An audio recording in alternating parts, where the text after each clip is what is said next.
तृतीया म्हणजे काय?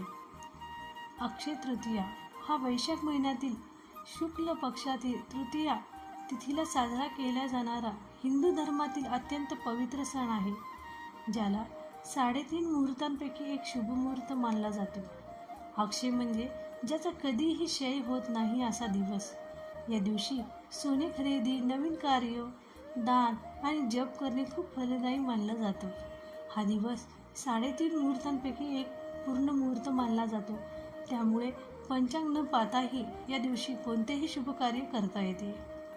या दिवशी केलेले दान, हवन, जप किंवा एखादे चांगले कर्म याचे फळ कधीही न संपणारे असते अशी मान्यता आहे. या दिवशी सोने किंवा नवीन वस्तू खरेदी करणे भाग्य आणि समृद्धी आणते असं मानलं जातं. या दिवशी त्रेतायुगाचा प्रारंभ झाला असे मानलं जातं. भगवान परशुराम यांची जयंती या दिवशी साजरी केली जाते. महाभारतातील युधिष्ठिराला श्रीकृष्णाने या दिवशी अक्षय पात्र दिलं होतं, ज्यातून अन्न कधीही संपत नसे. वेद व्यास आणि गणेश यांनी महाभारताचे लेखन या दिवशी सुरू केले होते. काही ठिकाणी तर शेतकरी या दिवशी शेतीची कामे सुरू करतात. धन्यवाद.